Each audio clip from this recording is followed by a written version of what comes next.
উত্তর জনপদের মানুষের দীর্ঘ প্রতীক্ষার অবসান ঘটিয়ে গাইবান্ধার হরিপুর চিলমারি সড়কের ওপর নির্মিত মাওলানা ভাসানী সেতুর উদ্বোধন করা হয়েছে। বুধবার দুপুরে সুন্দরগঞ্জে তিস্তা নদীর ওপর নির্মিত এই সেতুর উদ্বোধন করেন অন্তর্বর্তীকালীন সরকারের স্থানীয় সরকার, পল্লী উন্নয়ন ও সমবায় মন্ত্রণালয়ের উপদেষ্টা আসিফ মাহমুদ সজীব ভুঁইয়া।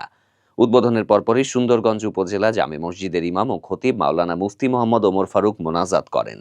এরপর ফিতা কেটে সেতুর দ্বার খুলে দেয়া হয়। এ সময় উৎসুক জনতার ভিড় সামাল দিতে আইনশৃঙ্খলা বাহিনীকে বেশ বেগ পেতে হয়। সেতুর উদ্বোধনের আগে থেকেই পুরো এলাকা জুড়ে একটি উৎসবমুখর পরিবেশ তৈরি হয়। ভোর থেকেই তিস্তাপাড়ের দুই জেলার শত শত দর্শনার্থী এবং সুন্দরগঞ্জ চিলমারী উপজেলার হাজারো সাধারণ মানুষ ভিড় করেন এই ঐতিহাসিক মুহূর্তে সাক্ষী হতে। দীর্ঘদিনের প্রতীক্ষিত স্বপ্ন বাস্তবে রূপ নেয় তাদের চোখে মুখে ফুটে ওঠে উচ্ছ্বাস। গত 10ই আগস্ট স্থানীয় সরকার বিভাগ সেতুটির নামকরণ সংক্রান্ত সরকারি প্রজ্ঞাপন জারি করে। এতে 1490 মিটার দীর্ঘ এই পিসি গার্ডার সেতুটির নাম মাওলানা ভাসানী সেতু গাইবান্ধা রাখা হয়।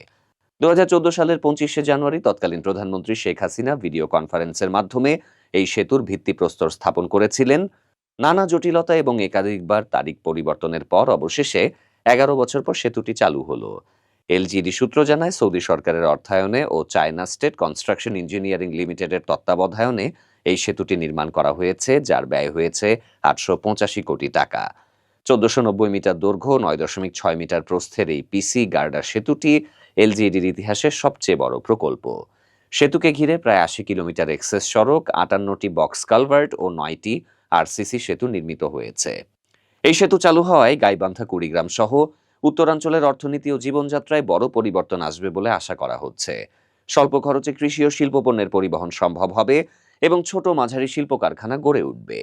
এছাড়াও ঢাকা ও দক্ষিণাঞ্চলের সঙ্গে যোগাযোগ সহজ হওয়ার পাশাপাশি ভুরুঙ্গামারী স্থলবন্দরের দূরত্ব 40 থেকে 100 কিলোমিটার কমে আসবে। পর্যটনেও নতুন সম্ভাবনা তৈরি হবে। তবে সেতুর নামকরণ নিয়ে স্থানীয়দের মধ্যে কিছুটা ক্ষোভ রয়েছে। তারা মুক্তিযোদ্ধা ও সেতুর স্বপ্নদ্রষ্টা শরীয়তুল্লাহ মাস্টারের নামে নামকরণের দাবি জানিয়েছিলেন। তাদের দাবি, 1995 সাল থেকে শরীয়তুল্লাহ মাস্টার তিস্তা সেতু বাস্তবায়ন কমিটি গঠন করে এই সেতুটির জন্য আন্দোলন চালিয়েছিলেন। স্থানীয়রা চান তার স্মৃতি অম্লান রাখতে সেতুর নামকরণ শরীয়তুল্লাহ মাস্টার তিস্তা সেতু করা হোক। তবে সব বিতর্ক ছাপিয়ে দুই পারের মানুষ এখন উচ্ছ্বসিত এবং নতুন এক যাত্রার স্বপ্ন দেখছেন।